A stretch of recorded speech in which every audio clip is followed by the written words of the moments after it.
Alors en quelques mots, un complément alimentaire a pour objectif, comme son nom l'indique, de complémenter l'alimentation. C'est-à-dire que ça part du principe que notre alimentation serait en fond insuffisante et qu'il faudrait la complémenter avec des nutriments qui seraient essentiels pour notre santé. Aujourd'hui, près d'un Français sur 5 consomme des compléments alimentaires.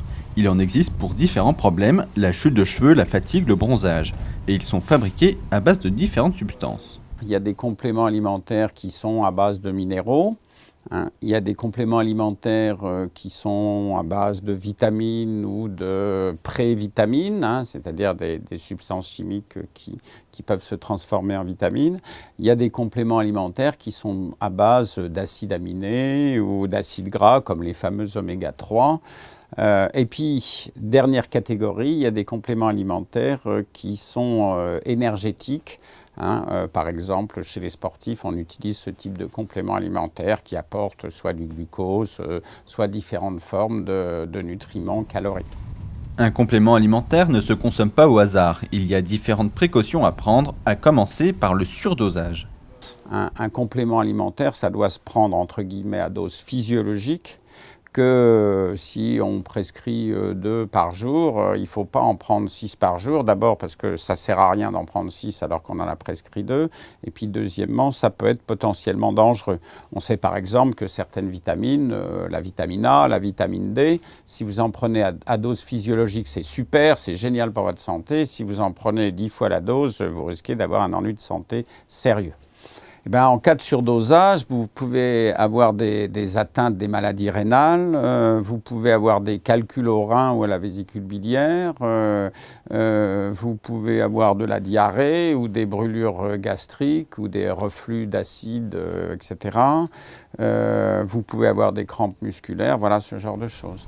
Mais les compléments alimentaires ne remplacent pas une bonne alimentation. Ils doivent intervenir en cas de carence ou même de troubles du comportement alimentaire.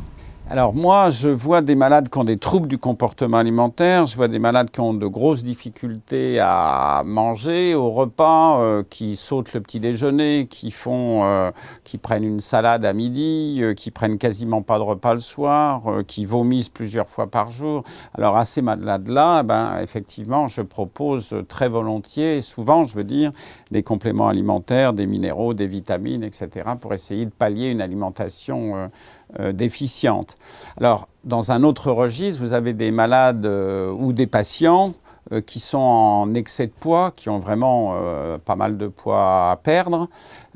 Ces patientes peuvent se mettre en régime draconien, elles peuvent manger quasiment rien. Vous savez, il y a des gens à qui on prescrit des poudres de protéines, par exemple.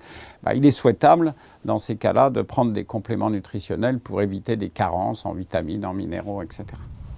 Avant de prendre des compléments alimentaires, il faut essayer de diversifier et d'améliorer son alimentation. Si en revanche vous avez une alimentation très carencée, essayez de voir si vous pouvez vous en sortir en améliorant, en diversifiant votre alimentation, en essayant d'avoir des fruits et légumes, des féculents, un peu de pain, de la viande, du poisson. Si vraiment vous n'y arrivez pas, à ce moment-là, ça peut être utile les compléments alimentaires.